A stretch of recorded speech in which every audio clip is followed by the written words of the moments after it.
We live in a day and age, as a society, where we want instant gratification. When we want something, we want it right then and there. Could be anything.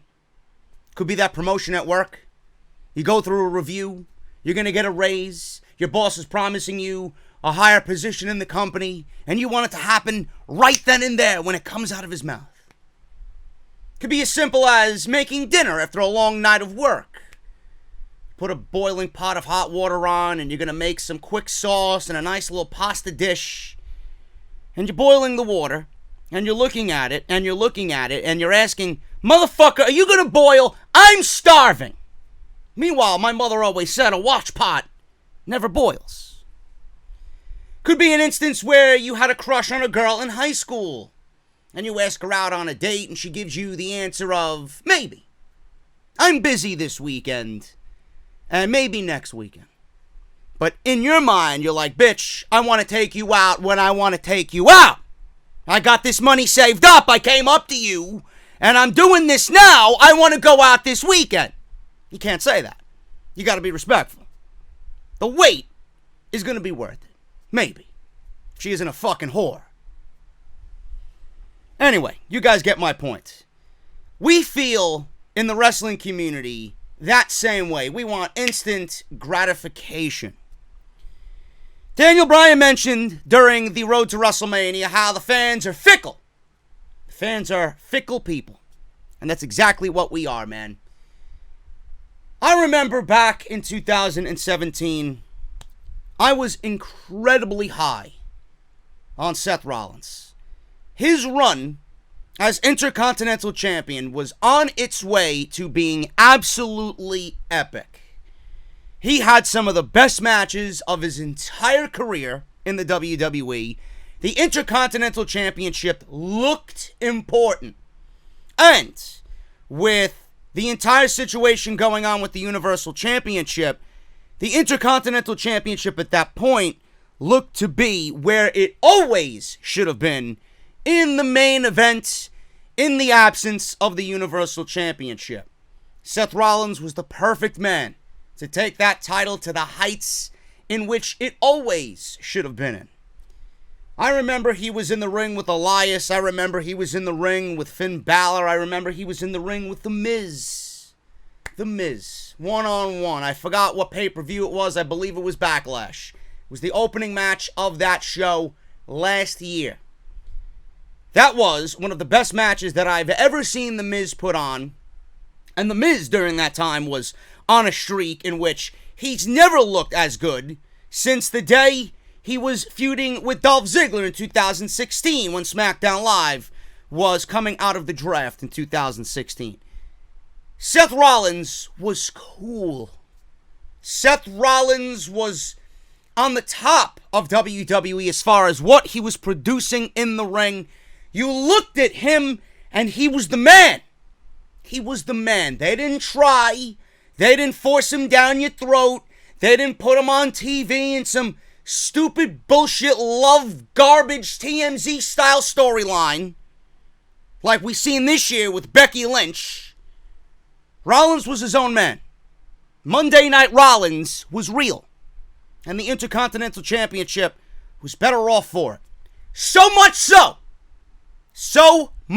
so, that the man in Seth Rollins in 2017 should have been, and I stick to this very day, should have been the man as the Intercontinental Champion. The man to go into SummerSlam and challenge Brock Lesnar for the Universal Championship. It should have been a champion versus champion contest in the main event of SummerSlam. What did WWE do? WWE killed everything that was cool about Seth Rollins, and you can go back to that very instance. What did they do? They stripped everything of Seth Rollins that gave him that white-hot volcanic reaction every time he came out. WWE opted to push Roman Reigns in that position, but that should have been reserved for Seth Rollins.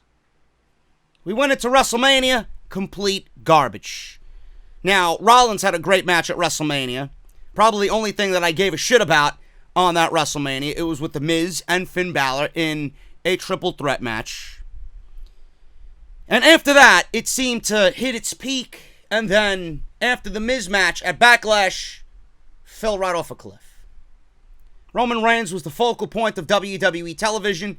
Rollins continuously pushed to the side for someone who the fans were just so against because they knew what WWE was doing. They seen the efforts that WWE was nauseatingly putting you through with Roman Reigns. And it was the Roman Reigns show 24 hours a day, 7 days a week on Monday Night Raw and all through WWE programming leading up to Summerslam after WrestleMania. What did they do with Seth Rollins after WrestleMania? He had a great match with Elias, probably Elias' best match in his entire WWE career. Not really saying much, but if you're in the ring with somebody like Seth Rollins at that point and you're going to produce a bad match, maybe you shouldn't be a wrestler to begin with. Rollins made everyone look good he was in the ring with. Rollins was the man. Then we get to Extreme Rules and a feud with Dolph Ziggler. Someone who the fan base genuinely doesn't care about. Someone the fan base looks at to be a genuine loser. Nobody believes in Dolph Ziggler. Nobody. And WWE gave us what should have been wrestling clinics with Dolph Ziggler and Seth Rollins. They pushed everything that Rollins did to the side, and they killed it with a dead feud with Dolph Ziggler, which we've seen over and over and over again. That culminated in Dean Ambrose coming back. He's going to have a lunatic in his corner. Now, at that point, Ziggler was with McIntyre, and that shit just did not work. Not only did they ruin the return of Dean Ambrose by having Rollins go out there and recite, well, I'm going to have a lunatic in my corner if you're going to have a psychopath in yours, or whatever the fuck they had Seth Rollins go out there and say. And at that point, it was pretty much all over for Seth Rollins. SummerSlam comes, Roman Reigns wins the championship, WWE gets the Shield back together, and everything that Rollins did on his own, making a case for him to be the man against Brock Lesnar, they go with Roman, they kill Rollins, they make him look uncool, they kill all the heat that he was getting for Roman Reigns. Shield gets back together, and Rollins as the Intercontinental Champion with Dean Ambrose, who should have been such a big deal. He should have been presented the way he looks and feels now, coming back after 9 months. Reigns, Rollins, and Ambrose, with Reigns being the meat shield. Or actually, let me say that again. Reigns was the front runner here, and Rollins and Ambrose were the meat shields. Because everything that they did, Rollins on his own, white hot, killed because of Roman Reigns, and then Dean Ambrose came back and killed because he was placed with Roman Reigns. They were used as shields, legitimately, to deflect all the heat for Roman Reigns coming out of SummerSlam because the fans did not want Roman Reigns as the Universal Champion. And they figured, Rollins being so white hot and Ambrose coming back, nobody's going to boo Dean Ambrose. They figured with these two overwhelming babyface reactions that it would suppress the negativity being aimed towards Roman Reigns. Folks, this is all legit. This is all true. You can go back and watch the program if you so want and see physically what I am describing to you. Rollins and everything that he did and Ambrose's return were sacrificed for Roman Reigns because Rollins and Ambrose were once again being background players for WWE's foolishness in thinking that the fans would get Roman Reigns and accept Roman Reigns at this point, after all that they've done. And it failed. And it failed. One thing led to another. We had Roman Reigns go out with leukemia. Rollins and Ambrose feuded. At that point, it was pretty much dead. Because the feud that was, and the heel turn that was Dean Ambrose, which should have seen Dean Ambrose turn into the Jon Moxley that we see today, it was ultimately killed because WWE would have rather played Dean Ambrose as a 7-year-old fucking Batman villain, and comedic garbage that followed with Dean Ambrose, And they wanted to apply that to a feud with Seth Rollins, which ultimately not only killed Ambrose and all of his credibility, but it basically killed everything once and for all that Rollins had so greatly just built up for himself in the beginning of 2017. This is the timeline of what happened, and Rollins was not cool anymore. Then we get Ambrose really taking a huge step back. That feud with Rollins was dead. Rollins goes on to win the Royal Rumble, and I remember me saying that Rollins, though predictable, should be the man now. But it was never going to be the same situation as it would have been in 2017. Rollins should have won the Universal Championship. He should have already been the Universal Champion going into this Royal Rumble. But WWE they did things ass backwards. Rollins won the Royal Rumble. It was never the same. It was predictable. We got basically the same storyline that we got with Roman Reigns a year before, and it's even the same thing going into SummerSlam this year. The feud meant nothing. I was never invested in Rollins and Brock Lesnar, even though we all pushed for Rollins to win the Royal Rumble. That's because WWE failed Seth Rollins, and they never made anything with Rollins and Lesnar interesting. Because we always seen Roman Reigns in Seth Rollins. He was always playing second fiddle to Roman Reigns. And here we are with another Shield member, and WWE could have disguised it however they wanted. Oh, Rollins is the only guy that Lesnar has not beaten. Whatever. He's beaten Reigns, he's beaten Ambrose, he's never beaten Rollins. They got the history of the Money in the Bank situation where Rollins cashed in on Lesnar. No matter how you spin it, it wasn't interesting. And Rollins won the Universal Championship. And then they proceed to book him against Baron Corbin for whatever reason. All that work that WWE put into Baron Corbin, they pretty much gave us a waste of time. 3 months of our time wasted with Baron Corbin, back to back to back. Main events, including Lacey Evans, because WWE wanted to push their blonde agenda.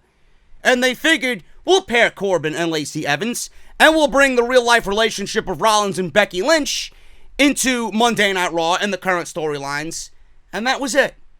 And WWE wanted this to work so badly that they even released t-shirts for Rollins that said, "The Man's Man." So not only did he play second fiddle to Roman Reigns, not only was his match with Brock Lesnar at WrestleMania something that was completely uninteresting, now he's the Universal Champion, he should be on top of the world, and WWE is now hiding him behind his real-life girlfriend and Becky Lynch with cringe-like merchandise that says, "The Man's Man." To me, that's not my champion. Rollins was not my champion. Back in 2017, he was my champion. You roll this up into one big ball and him trying to be the leader of WWE with all these interviews he's doing, furthermore proving how much of a fucking idiot he really is, no matter who is telling him to say this or not, or if it's genuinely coming from his soul. I don't give a shit. He's made himself look like an idiot on social media and in every interview that he's had since WrestleMania. Rollins is not cool. And WWE, for the most part, are to blame for this, because they had someone in Rollins back in 2017 that they dropped the ball with because of Roman Reigns. Then they tried to pick up the pieces because Roman wasn't there. They might as well go with the other Shield member that they failed to fucking push the right way, and they thought it was going to be okay the second time around because Roman is not there. You failed. You failed. And everything that Rollins did with the Universal Championship fell flat on its face. Because you sacrificed him to Roman Reigns and everybody knew it. Then you sacrificed him for Becky Lynch, and now he is worth absolutely nothing on television. And I even stated that Roman Reigns on TV right now looks better than Rollins. And that is difficult for me to even come on here and tell you. But I would not bullshit you. I would not bullshit you. Now we sit with Seth Rollins and WWE in this storyline with Brock Lesnar. What's so different about what we've seen with Seth Rollins and Brock Lesnar? This match main evented WrestleMania. Now it's main eventing SummerSlam. Spare me. Spare me. You go through the same attack that he did during the WrestleMania match. This attack actually mirrors more what Roman Reigns went through before he beat Brock Lesnar last year for the Universal title at SummerSlam. So you're rinsing and repeating and going, and now the cherry on top of the cake is Rollins going through the same thing you did with Roman. Now you're mirroring Rollins and Roman's path to Brock Lesnar at SummerSlam back-to-back years, instead of having him stand on his own 2 feet and be the Rollins that we've seen back in 2017. Rollins is not my champion, nor do I want him to be my champion. Rollins has been made into a bitch by WWE Creative. Most of what he said is his own fault. He's an idiot in every interview that he's been a part of. But WWE Creative, you can go back to 2017 when Rollins was legitimately the best thing in the entire fucking company as the Intercontinental Champion. You squandered all that for your own fucking political agenda. And now Rollins, in 2019, he doesn't look the same. He's nothing more than a corporate puppet just being strung along, and he's happy with what he's doing because he's the face of the company. He's sitting pretty at the top. He's dating Becky Lynch. Great. That means nothing to me because the way you're presented on TV, you look like a complete fucking loser. Now we go into SummerSlam and WWE wants to make Rollins look cool. It's not going to work because now you're booking Rollins the same way you booked Roman Reigns. Getting beat down by Brock Lesnar, the same bullshit that Reigns went through, gurneys, ambulances, brutal attacks. He's coming out on house shows wearing taped ribs. Guy should be in a fucking hospital bed. He's coming out and wrestling after that attack? What is he, Superman? Bullshit. Now you expect me to believe he's going into SummerSlam to beat Brock Lesnar again. Again. After a more vicious attack than we've seen him go through at WrestleMania. You're going to make me hate Seth Rollins. Because there's no way you're going to book someone to take a beating like that and then go into SummerSlam and beat Brock Lesnar, who's going to be 100%. What? Let me guess. What are you going to do? You're going to have Lesnar get a kick to the nuts?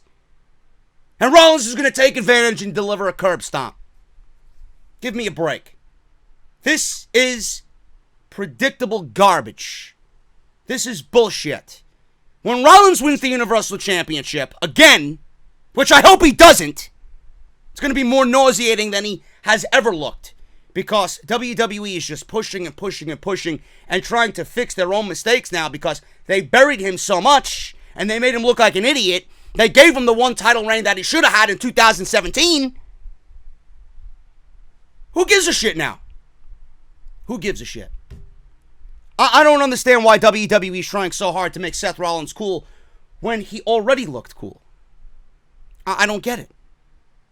Please, spare me the bullshit. Dave Meltzer mentioned on the Wrestling Observer Radio that WWE is desperately wanting to make Seth Rollins look cool. The real question is whether it is working or not. They've done enough to help that along. WWE gave Rollins the title, some catchy lines. I mentioned 2017. It's in the back of my mind. 2018. This happened last year. I don't know why I mentioned 2017. I'm all over the fucking place. 2018 with Miz and Rollins in his Intercontinental Championship run. It should have been Rollins and Lesnar last year at SummerSlam. Anyway, moving on. This week's Blood and Guts storyline with Brock Lesnar's assault was not only reportedly one of the 2 things WWE changed about this week's Raw, but it also made him look like a guy who gets up after a beating and keeps coming back. They also managed to book him in a backstage segment with the Street Profits, who have been praised for how over they are becoming with their improvised backstage segments. Rollins showed up in a segment with the Street Profits backstage, and he got mad at them for going to burn it down. But it was all in good fun. It felt like the goal for a second week in a row, and that was to make Rollins seem cool since the Street Profits are cool. That was from Dave Meltzer. Now, Rollins was also booked for a segment with DX during the Raw reunion where he was the one to yell, and if you're not down with that, we've got 2 words for you. But even then, it didn't come off as Rollins was a superstar. It came off more like Rollins was a fucking super fanboy standing next to Shawn Michaels, Triple H, Road Dogg, X-Pac, Scott Hall, and Kevin Nash. He looked so out of place in that entire segment that he didn't even look like a superstar. He looked like some fucking idiot that they picked from the crowd to have, a marquee moment. A lifetime moment standing there with D-Generation X and the NWO. So he was booked for that. And then everyone yelled, "Suck it," because that's how that little shtick works. Ricochet was initially supposed to get that spot, but WWE swapped him out because he had an infection issue on Raw a couple of weeks ago. Now, we'll have to wait and see if WWE eventually comes to a decision that is best for Seth Rollins. I know the decision that is best for Seth Rollins. This babyface run has been fucking ruined by WWE. The only thing that would save Seth Rollins is going back to being a heel, and in typical fashion, he goes on and says the same exact thing that everybody said about Roman. He said on social media just a couple of days ago when people asked him about going heel, have you not been on social media the last couple of weeks? I am already a heel. I'm already a heel. No, you're not. You're not a heel. You're an idiot, but you're not a heel. Same exact thing that Roman Reigns and things about Roman Reigns were said. Oh, we don't need to turn Roman Reigns heel. He's already a heel. No, he's not. You're portraying him as a babyface while he's getting hatred legitimately from the crowd for all the wrong reasons. That's not a fucking heel. That's WWE fucking up. That's WWE shoving him down your throat when you don't want him. That's not a heel. You want a heel? You go back and watch Tommaso Ciampa in 2018. That's a fucking heel. Turn him heel. That's the only thing that needs to be done. That's the only thing that should save Rollins at this point. Anything else is not going to work. You had this man at the top of the fucking mountain last year. Last year, he was the best thing in WWE. 1 year later, he is one of the worst in WWE. How the fuck does that even work? WWE wants to make Rollins look cool? Here's something, WWE. You had Rollins look cool. Then you fucked him over by having him play second fiddle to Roman Reigns and then Becky Lynch. And a title reign that did nothing but give us Baron Corbin in the main event on Monday Night Raw and every pay-per-view that followed until you took the title off of him because he couldn't cut the shit anymore. You're to blame for Rollins looking like a fucking idiot. You're to blame for Rollins not looking cool. You had it all. And now, it's going to be an uphill battle, if that. I don't even think that's even possible at this point, to get him back to looking like the man and the champion he looked like last year. No win over Brock Lesnar this year in the situation that you put him in is going to change anybody's mind. In fact, it might actually have reverse effects. People might get sick of Rollins because you're booking him in the same way that you booked Roman Reigns. And if you don't think people realize that, you have another thing coming. Because I already feel it right now. All you have to do is gauge social media. Rollins' stock has fallen with everybody because of what you did. You have nobody to blame but yourself. This is Off the Script, guys. I have much more to come today right here on the podcast. Don't go anywhere. We'll hit the introduction, and I will be right back right here on episode 285 for your Sunday. This is Off the Script.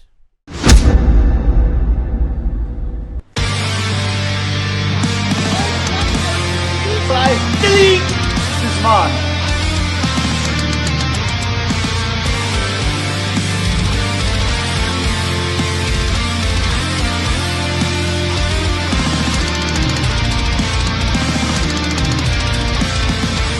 Alive with it. People still did.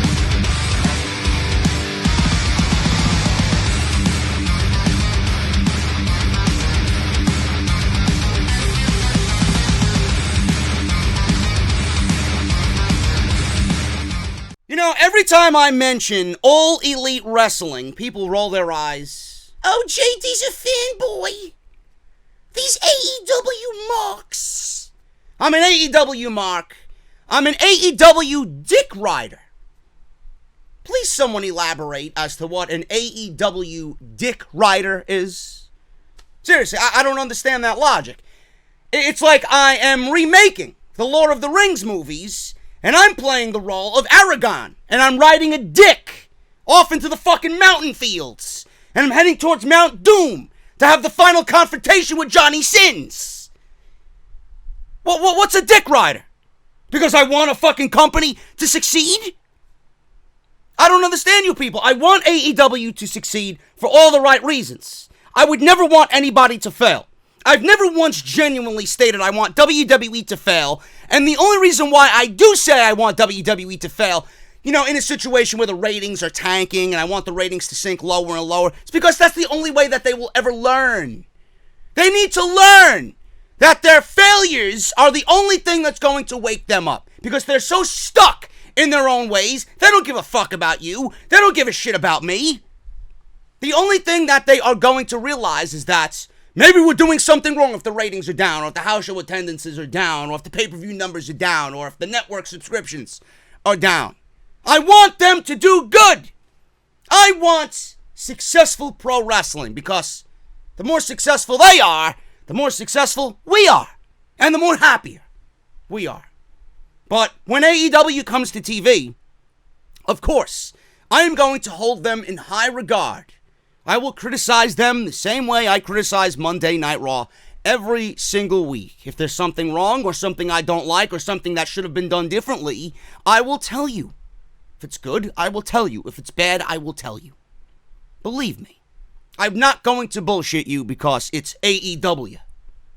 Now, I do have to criticize them on something here, and this is genius. This is genius. WWE has been promoting Hobbes and Shaw.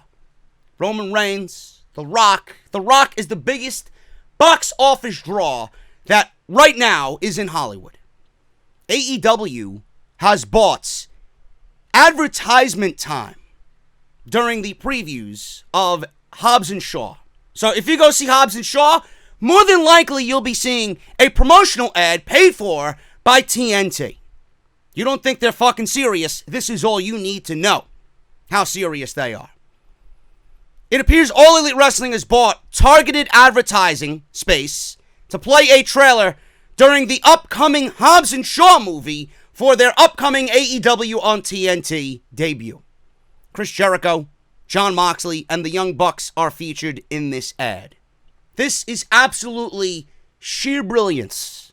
If you don't think AEW is fucking serious, folks, during a movie that has a future Hall of Famer in WWE, one of the best of all time, and then Roman Reigns, the current man in WWE. If you don't think AEW is serious about this, because they know WWE fans are going to flock to that, not only that, it's just a smart advertisement, situation, regardless of WWE legends and WWE superstars in the movie, it's brilliant marketing. This is genius. So when AEW is on TNT and they are pulling all this hype and all this, spotlight on them on Wednesday, October 2nd, you know why, because they played the game right. They are taking the necessary steps to make themselves the most prepared they can be before October. I love it. I absolutely love it. This is awesome news, man. And great on them. That's a brilliant business move. And I want to see them do well, because if they do well, everyone does well. This is Off the Script, episode 285, part number 3. Thank you guys so very much for joining me on this Sunday. If you guys want to check out all the other videos that you might have missed this week, man, we got a ton of content on the channel. I've been busy all week. It's going to be even busier next week. Got lots of stuff coming up. Summerslam takeovers coming up. Going to be big. House of Glory's coming up. Going to be big.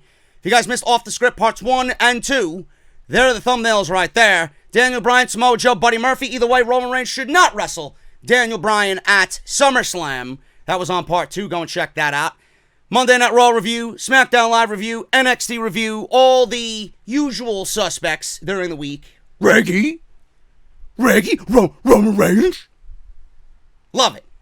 Unbelievable, man. Fandango came back to NXT. Awesome. Can't wait to see what they do in the tag team division. All that stuff is linked in the top right corner, man. Go and check all that stuff out. Drop it down. Everything you need will be right there. WWE ending the wild card rule as well. I certainly hope so, because it is a complete mess on WWE TV. Make sure you guys follow me on social media, man, at JD from NY206. That is on Twitter and Instagram. If you guys want to support the podcast via Patreon, you guys can certainly do that. Patreon.com/JD from NY206. And that subscribe button, man, you guys know where it is. It's right down below. If you guys are new around here and you think you want to get a different perspective of the WWE instead of the generic positivity and the fucking dick licking and the fucking ass kissing that this community is so known to be doing, you guys can certainly do that down below, man. Hit that subscribe button and turn on that bell for all notifications. Not some, not just a few here and there, but all notifications, man. And then Twitter has got you backed up. You guys follow me on Twitter. You guys will be automatically updated on everything that's happening on the channel. So make sure you hit that subscribe button down below, right underneath the video that you're watching right now.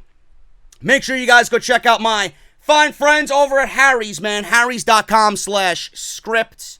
$13 value trial set. When you use our unique link, what you guys are going to get is the following. Razor handle with an easy grip.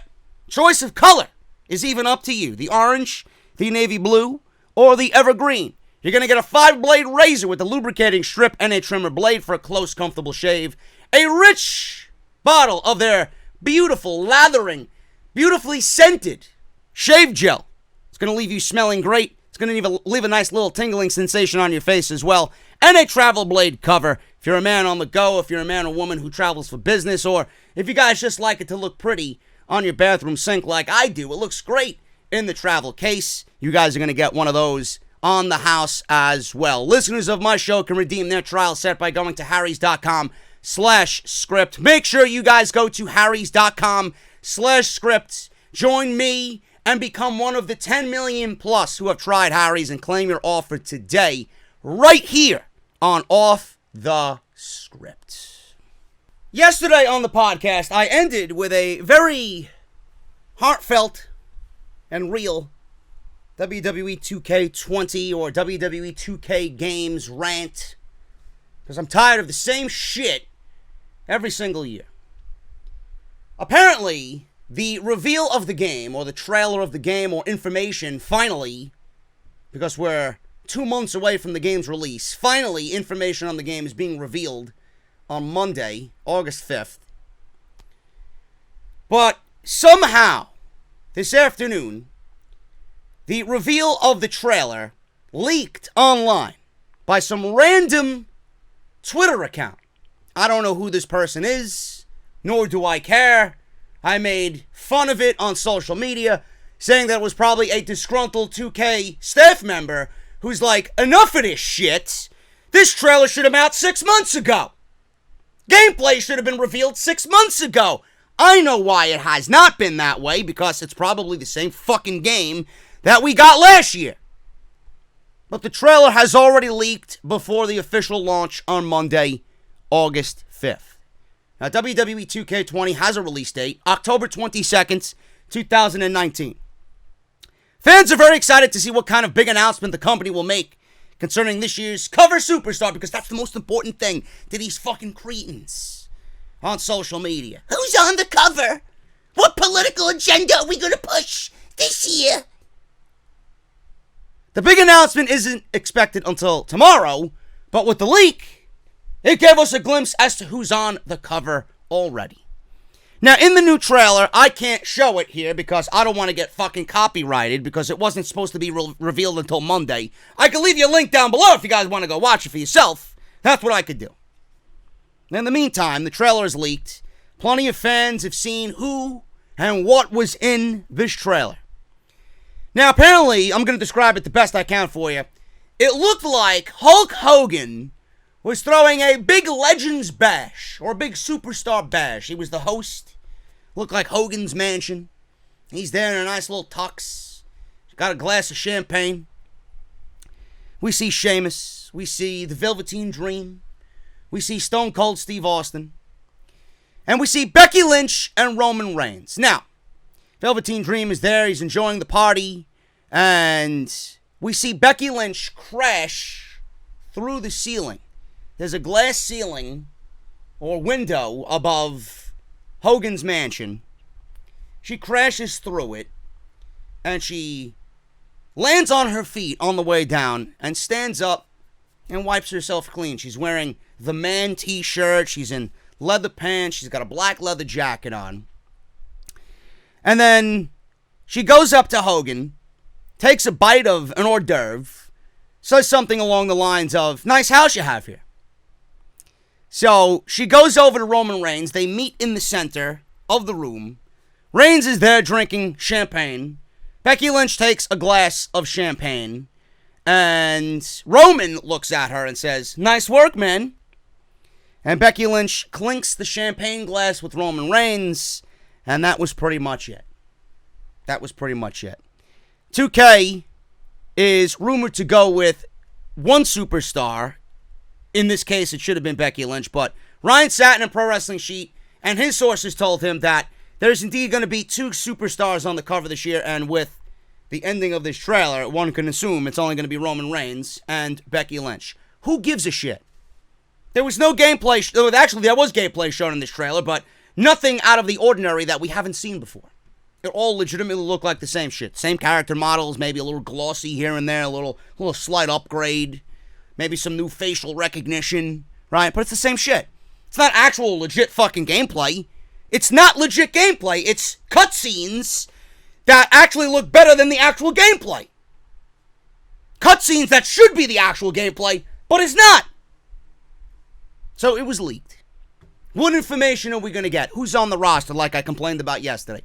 Watch the fucking shows, you know who's on the roster. If you watch every week, you know who's going to be in the game. I don't give a shit what they look like. They could look like fucking 8-bit, 16-bit for all I care, like I said yesterday. I don't care. I don't care. No mercy. You could make the game look like that, and it would be better than what we got for WWE 2K20. Who gives a shit? Becky Lynch and Roman Reigns are on the cover of 2K20. I'm sure this is going to increase sales, just like it's increasing ratings on Monday and Tuesday nights. Typical bullshit, folks. I don't know what else you want me to say, so I wanted to start off with that. You guys want to go watch the trailer? It's nicely shot. I'll give it that. It's creative.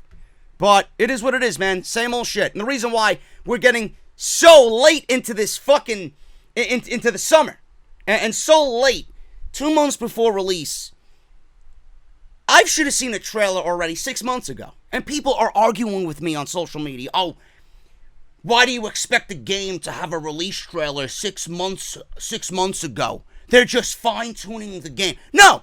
They're afraid to show you what they're working on because it's the same fucking engine and the same shit that we've seen in 15, 16, 17, 18, and 19. And by the way, we got 3 Final Fantasy trailers and a wide variety of gameplay from Final Fantasy Remake, and that game is not out till March of 2020. Blow me. We should have seen something and had a whole plethora of news and rumors and information on this game, but the fact that they don't do it is upsetting fans more, and fans are anticipating the same shit with basically no change whatsoever. Becky Lynch and Roman Reigns are on the cover.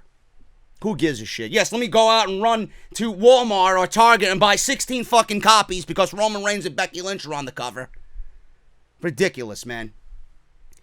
Speaking of Becky Lynch, her boyfriend, not sure if you guys know, Seth Rollins, who we ranted on in the beginning, not mainly having to do with him, but it's majority WWE's fault. Seth Rollins was in the news again, but nothing that he did. Nothing that he did. Something that he did previously, before he dated Becky Lynch, but he's in the news now because someone called him out. Caitlyn's ex-husband, claims that Seth Rollins sent her nudes. I'm not surprised by this whatsoever. Now, clearly, Rollins is on his best behavior because he has this whole public image to uphold now. He's dating Becky Lynch. You start sending nudes to somebody else while you're dating Becky Lynch, you're a dead man. Not only by her, but you and everything that you've accumulated to the top of WWE is going to wash away just like that. So, Rollins is a good little boy. And should be a good little boy. But while Rollins was single, and while he was engaged and that was fucked up, Rollins was single and he was sending nudes to WWE developmental divas and apparently Caitlyn. Now, the Del Rey Misfits, don't know who these guys are, spoke to PJ Braun, who is Caitlyn's ex-husband. He brought up how much he hates Seth Rollins because apparently Seth Rollins was trying to burn it down all over Caitlyn while they were married. Well, PJ and Caitlyn were married. Awesome. Seth Rollins looks like such a swell individual. Rollins allegedly even sent nudes to Caitlyn as well while she was married. Now, PJ Braun says this, and I quote, "I'll tell you who I fucking hate. I hate Seth Rollins. Rollins was sending nudes while I was married. I'll call her my ex-wife. Naked pictures of himself getting out of the shower and shit. I saw it one day. It caused a huge fight between me and her. She was like, that's just who he is. He's a flirty guy. Doesn't really make her look good if that's her rebuttal. Her husband is upset that she's getting nudes from another man. Oh, he's a flirty guy. This is what he does. Yeah? This is what he does. Meanwhile, you're willingly accepting nudes from another man. He even got in trouble for having his dick out on Twitter or something like that. I'm like, he knows you're married, right? What the fuck is going on? If I ever get my hands on him, I would have ripped his fucking arms off. He's just a little pussy. End quote.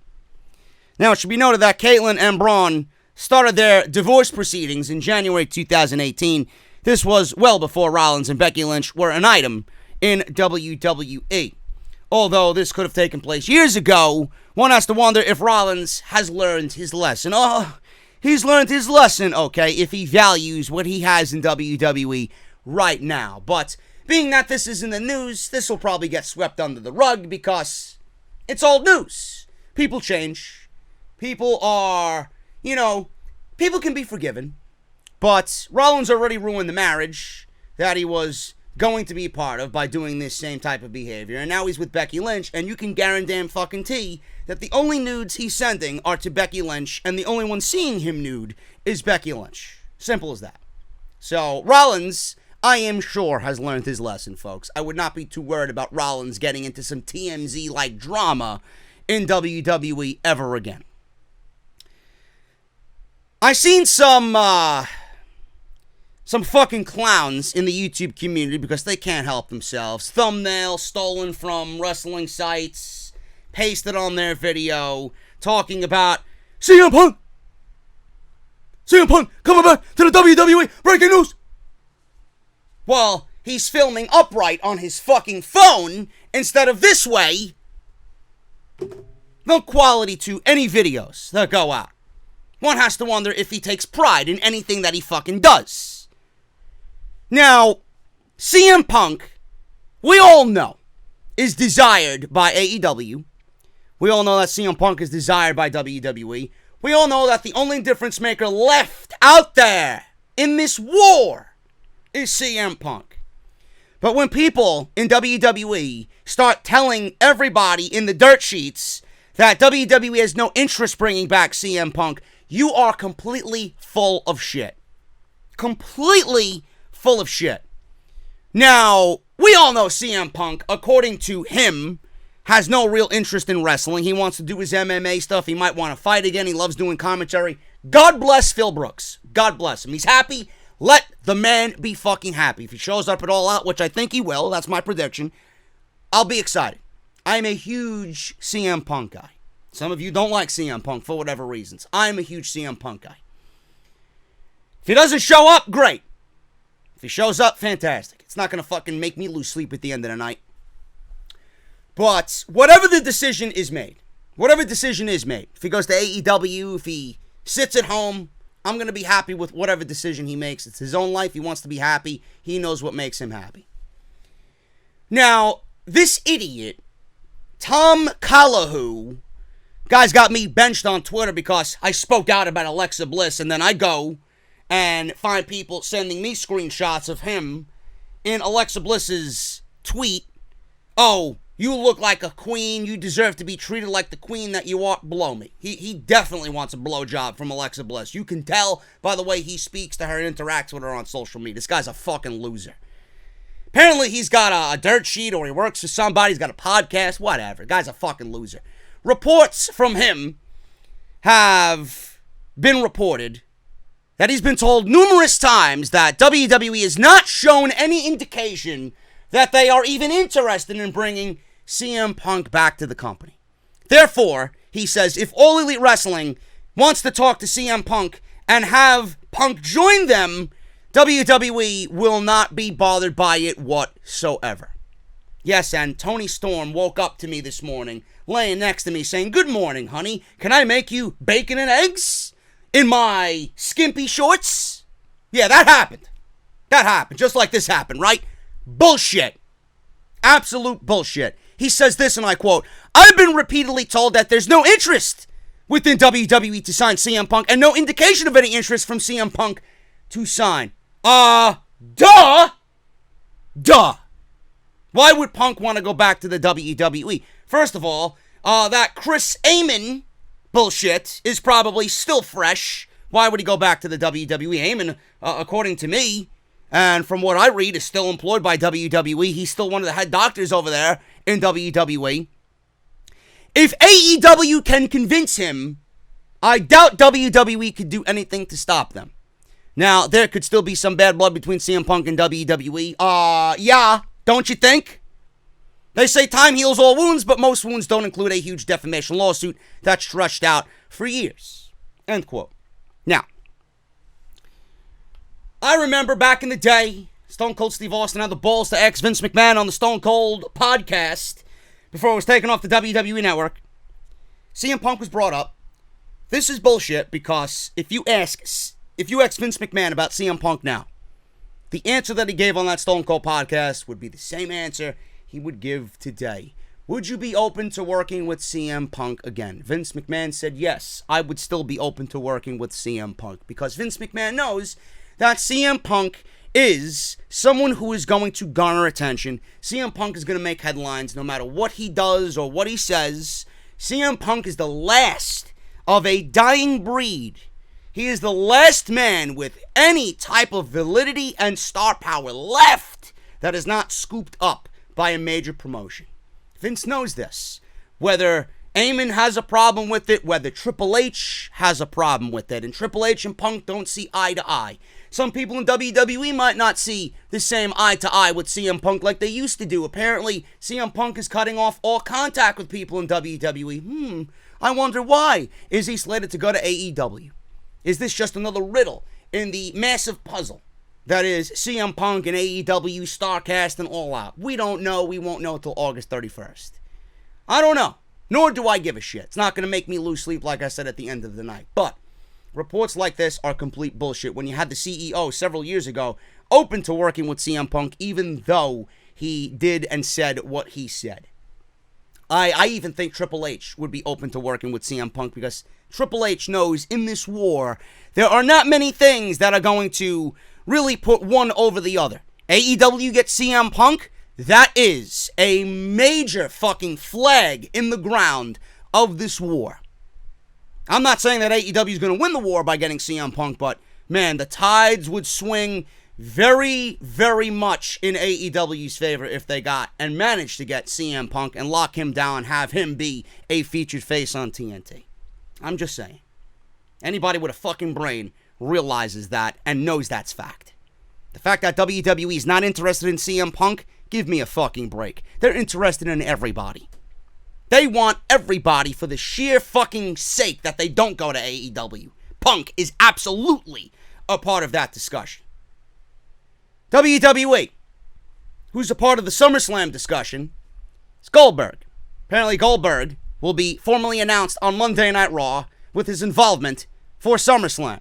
Goldberg is reportedly coming back to WWE for another match. I wonder why. He will be taking on Dolph Ziggler at SummerSlam, even though The Miz is currently advertised as Ziggler's opponent. With only 1 week left to go until SummerSlam, Goldberg has not been seen yet. Typical WWE booking. Ziggler's been taking shots at Goldberg, Shawn Michaels, Mick Foley, etc., in his rants at The Miz. But this match against The Miz is reportedly just, I would say, a red herring or like one of them fucking smoke signals. It's not really anything all that serious. Now, Dave Meltzer noted on the Wrestling Observer Live that Goldberg will likely be confirmed for a match against Ziggler on this week's Raw.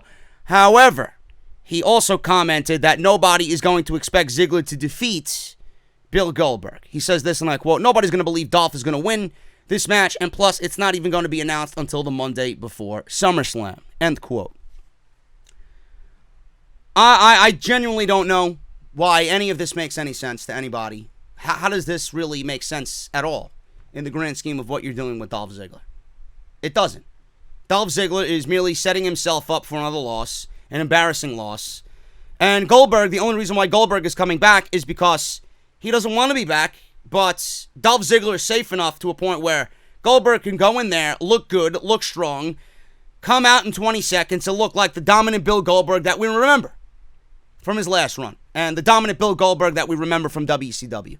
Why is Bill Goldberg coming back? It's not for SummerSlam. It's not because he's interested in working with Dolph Ziggler. It's because Dolph Ziggler is the safest bet to make Bill Goldberg look fucking good coming out of that embarrassment at Super Showdown. Dolph Ziggler could fucking sell for a mannequin sitting in Victoria's Secret's window. What do you think he's going to do for Bill Goldberg? He'll be flopping around like a fish. He'll be fucking pulling a magician's act.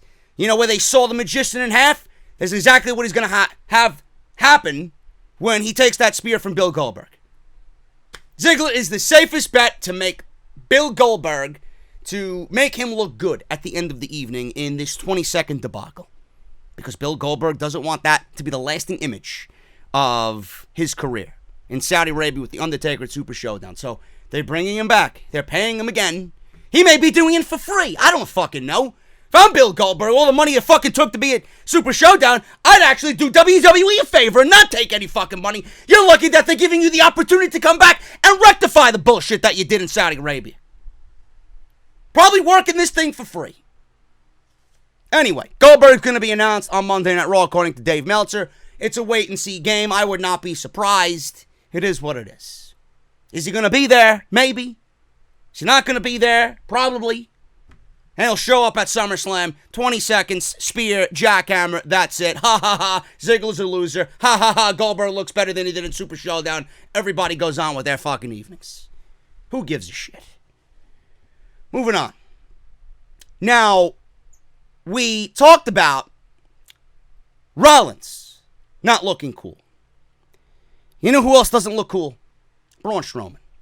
Braun Strowman says, feuding with SNL cast, Saturday Night Live's cast, was not what he wanted at WrestleMania. You talk about someone looking uncool. Braun Strowman has looked uncool ever since WWE dropped the ball with him at No Mercy in 2017 against Brock Lesnar, when either he or Samoa Joe undoubtedly should have beat Brock Lesnar for the Universal Championship. If it wasn't going to be Joe, which I was really advocating for, it should have been Braun Strowman. Braun Strowman at that point was hot. He's died ever since, and right now, you look at Braun Strowman, the guy is ice fucking cold. There's nothing that WWE could do for Braun Strowman to make him look cool again. He's just a big lumbering oaf who's there because he's a fucking novelty act. Can't wrestle. He's green as grass. The guy can't wrestle anything outside of a fucking gimmick match. Give me a break. Braun Strowman went into WrestleMania and he didn't want to feud with the SNL cast. He spoke to Sports Illustrated and said this about, though he got a lot of exposure, it wasn't what he wanted at WrestleMania. Mania was great, he says. I had the opportunity to work with some pop culture guys doing a little bridging outside of the gap of what I've normally done with my character. This was a good thing because it got my face out in front of more of a mainstream media and mainstream audience that doesn't necessarily watch pro wrestling. Yes, because the ratings are really reflecting that for Braun Strowman's involvement with Saturday Night Live. We're just talking about this at work, and I want to say I had 257 million views in outlets outside of wrestling in a matter of a week. It wasn't ideally with what I wanted to do at WrestleMania, but it was a good thing to do at WrestleMania, regardless for the exposure that I got. End quote. I really don't give a shit. In fact, the entire situation with the SNL cast, I didn't pop for anything that they did with Strowman. I didn't pop for anything that Strowman did. I popped for the lawyer in WrestleMania. Phil, who is one of my bartenders at the beer garden outside of Tropicana, who works at the Bungalow Beach Bar during the summer as a manager and a bartender and works at the beer garden in the fall and winter months. I pop for him more because he usually serves me at the beer garden. So I'm like, that's my fucking bartender. Fuck everybody else. Phil, who's actually an independent professional wrestler in his off time. I pop for him more than I did anything in Saturday Night Live or Braun Strowman's case. What did I do for Braun Strowman? Absolutely nothing. It didn't garner any attention from me. It was cringe. All it did was use Braun Strowman in the way that WWE sees Braun Strowman. Nothing more than a novelty act, selling toys and destructible cars and then getting his face on Saturday Night Live, and nobody gives a shit about it because the ratings would have reflected that. Now the ratings are right back to the fucking bottom of the barrel in which they were drawing in the early of the year. Who gives a shit? Strowman at SNL with WrestleMania. Who gives a shit? It was garbage and on the pre-show, and that's all Braun Strowman is worth right now because of WWE's failure to capitalize on momentum. Usually. They always have an opportunity like this, and more times than not, drop the fucking ball. The Undertaker signs a lifetime contract with WWE. I'm not surprised by this whatsoever. Is The Undertaker immortal? Maybe. I don't know. But he will be in the casket, and the WWE will still be paying The Undertaker in some way, shape, or form. Undertaker's 54 years old, no signs of stopping or slowing down. While his match with Goldberg at Super Showdown was a complete disaster, the tag team match with Roman Reigns at Extreme Rules, I even stated, was the best match of the whole night. And they played to his strengths. That's why it was so good. Now, it's not exactly hard to guess why he signed this deal, but WWE are so desperate to keep him away from doing events like StarCast and anything outside of WWE that could be potentially AEW related or anything independent wrestling related. He is currently not scheduled for another match this year. He's not going to be at Summerslam. But obviously that could change going into Survivor Series or whatever else WWE has planned at the time. But it will be Undertaker and WWE for the rest of his life. A lifetime contract. Man, I'd love to see the numbers that Vince McMahon threw at Mark Calloway to sign a near lifetime WWE contract. Awesome. Nothing here is really surprising. And this is done because WWE is locking everybody up because they are afraid of the landscape changing and they don't want any of their, which is understandable. The Undertaker is a marquee guy. He's a company guy. He is the greatest character outside of WrestleMania that Vince McMahon has ever created. Why would you want that doing anything else? I understand Vince on that side of the fence, but WWE worried. So their worry turned into a big bonus for The Undertaker. He's got a lifetime contract. He is set for the rest of his fucking life. I'm sure his family and his kids are set for the rest of their lives. Good deal for The Undertaker. I hope he's happy. And this gets WWE, in a situation where it's one thing they have to worry about. One less thing, I should say, they have to worry about as far as The Undertaker doing any outside events from WWE. News on Jeff Hardy. Jeff Hardy, I am assuming that Jeff Hardy is going to have a major role on SmackDown Live when they go to Fox. He's a notable name. He's a Hall of Famer. Jeff Hardy's going to have a big role on SmackDown Live. And he was out with injury. Hardy's just won the tag team titles, out with injury. And he is on his way back after one little hiccup, being found drunk in public. Hopefully that doesn't cause any serious repercussions. But Jeff Hardy and an injury update is now available. Now, since then, and the injury, Matt is, again, faded into obscurity. Like I said, he was arrested for being drunk in public. He was found drunk in a stairwell. Good thing he wasn't behind the wheel. Fightful got their hands on WWE's internal injury report last week, and according to the report, Jeff is due to return around mid-November, which is around the same time as Bobby Lashley, who's also currently scheduled to come back, and he's recovering from an injury, an undisclosed injury that nobody really knows of.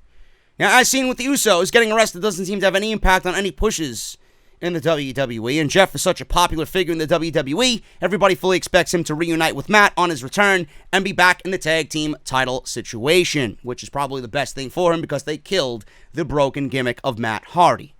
Seems like Jeff is the happiest when he's wrestling, so hopefully he can stay fit and get back to being in shape and stay away from the alcohol that he is known to abuse when he is away from a WWE ring.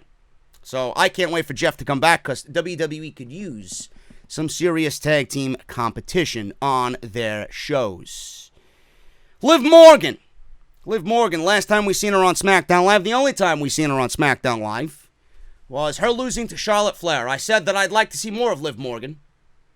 She got on the headset and says, next time you see her, she will be real.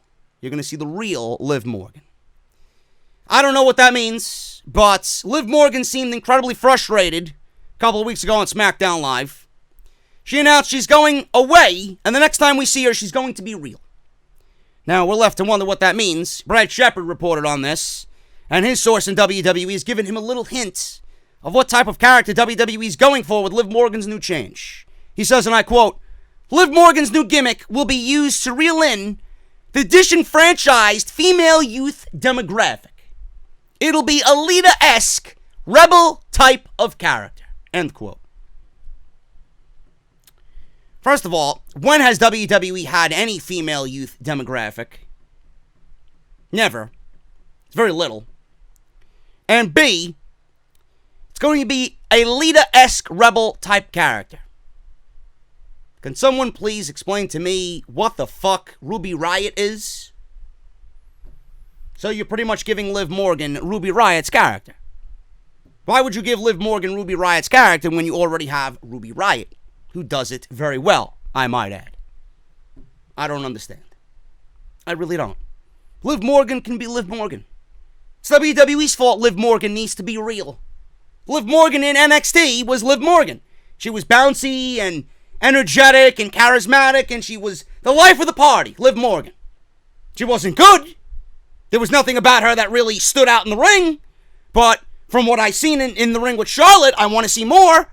I don't know why we can't go back to that Liv Morgan. That Liv Morgan had an identity. Apparently Liv Morgan didn't get the memo when she came out in that match with Charlotte. She thought she was still a part of the Riott Squad, coming out with Riott Squad music, coming out with with Ruby Riott's music. A Lita-esque character. I hope this is fake news, because we already have that in Ruby Riott, and I want to see more of Ruby Riott when she comes back to WWE TV, but we probably won't because she's not blonde and she doesn't have huge assets like everybody else does. Because she's too damn good. Ruby Riott's so good that she makes everybody else look bad, and we can't have that. We can't have the blonde propaganda looking bad. Bullshit. Get Liv Morgan on TV and give other women a chance. She looked good, I want to see more of it. Give her a chance to see what she could do, and if she's not good, then go back to square one and get her to a position where she is able to hang in the ring with the Charlottes and the Beckys and the Ember Moons and the Asukas. Come on. Enough of the same old shit every single week with the women's division, Monday and Tuesday. Speaking of Tuesday, WWE is going the Lex Express route for SmackDown Live. Remember the Lex Express? Where he culminated in this big match at Summerslam 1993 and then won by countout? And then he celebrated as if he won the WWF title anyway? Yeah, the Lex Express was a failure. The Lex Express was a failure. Then he goes on to win the Royal Rumble at the same time Bret Hart does and be co-Royal Rumble winners. And Lex Luger, with all the dreams and aspirations of being the next Hulk Hogan, is not. And Bret Hart wins the WWF title at WrestleMania 10 in Madison Square Garden. The Lex Express. There you go. WWE wants to go the SmackDown Express route for their debut on Fox, which is not a bad idea. Brad Shepard is reporting that WWE has some big plans to promote their move to Fox. This will include a Lex Express type caravan to spread the word about the Blue Brand's new channel and night. Good, they got to do something. Some of the details Shepard revealed makes the WWE look like they're taking some notes from the Army in their recruitment efforts. Except WWE doesn't want to go to war, or anyone to go to war, unless it's against all elite wrestling. He says, and I quote, "The SmackDown Express will be state-of-the-art and interactive, and it will be a trailer that will accompany them from city to city. It was described to me as close to the trucks that the Army uses on their recruitment tours, with HD monitors showcasing the best SmackDown matches from over the years. Free mugs and t-shirts and water bottles and memorabilia pieces, etc. Complete tour guides who will answer any and all questions. The talents who will travel on the bus have not been decided yet, but I'm told they will alter folks in and out. Meet and greet tents will also be set up next to the trailer, and a small ring may even be set up in certain cities for a free 3-match show in arena parking lots. I should know the launch date soon, but the potential launch date is in August. They are ramping up for the promotional marketing of SmackDown Live on Fox Sports. End quote. I think this is great. Hopefully they roll through New York City. I'll be there. I think this is awesome. They got to do something, man. We're 2 months out from the launch of SmackDown Live on Fox. They got to do something. And I'm assuming we're going to see all that ramped up after Summerslam. And it's going to be a big push towards Fox Sports. It's exciting.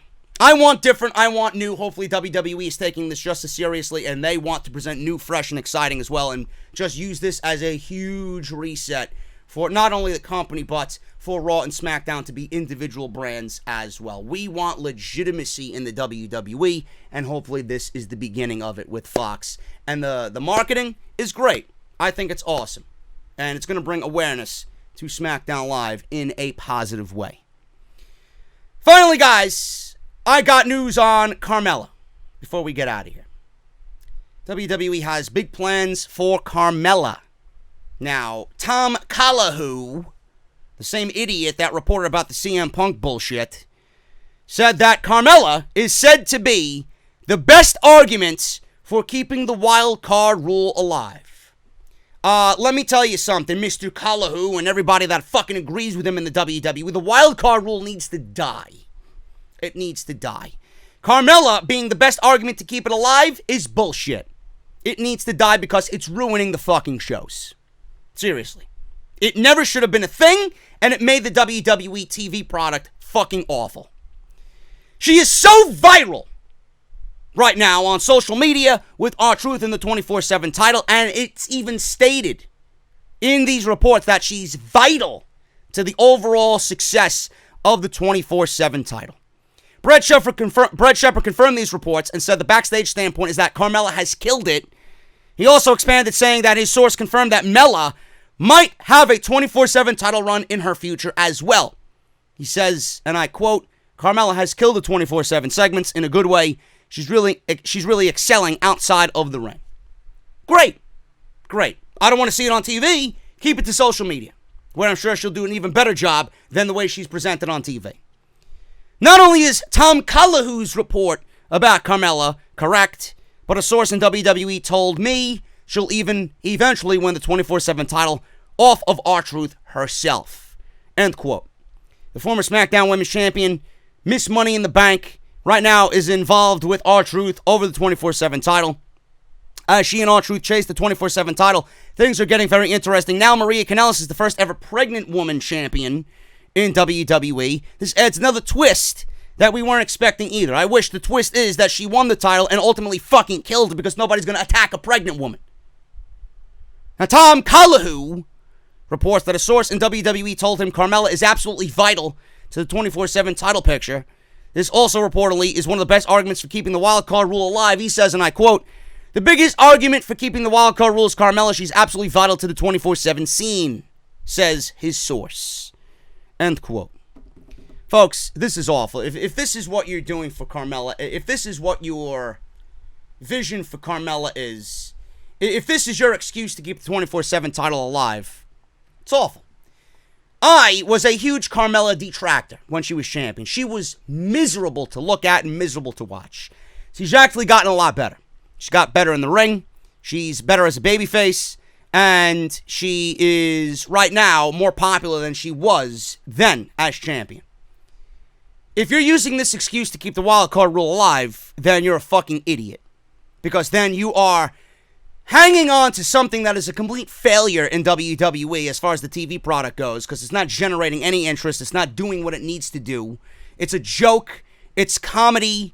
And it doesn't need to be on the shows. It should not be a part of the show. It should be social media and YouTube only. If you're using this as a way to keep the wild card rule in existence, then you are not really one who cares about the overall product and the growth of the product.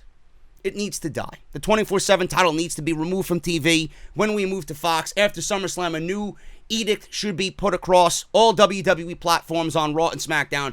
The wild card rule is going away, and the 24/7 title is Twitter, YouTube, Instagram only. That is it.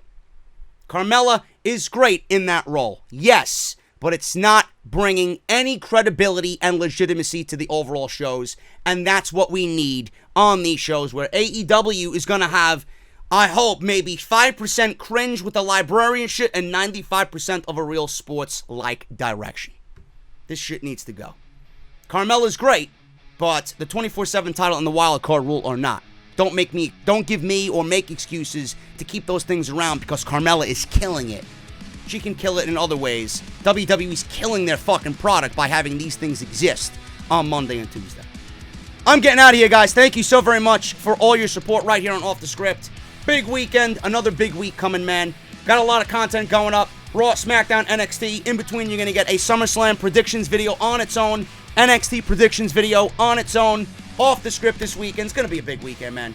Takeover, SummerSlam, and House of Glory. Got to get myself ready for that as well. If you guys want to watch me and House of Glory, you guys can go to Fight TV. It's going to be aired live on pay-per-view, man. But if you guys missed anything that I uploaded, or you might have missed this week, go and check all that stuff out live on the channel. Link is in the top right corner in the annotation. Drop it down. Everything you need will be right there. Make sure you guys follow me on social media at JD from NY206. That is on Twitter and Instagram. Hit that subscribe button down below. Turn on that bell for all notifications. Patreon.com/JD from NY206 if you guys want to support the podcast via Patreon and show some extra appreciation.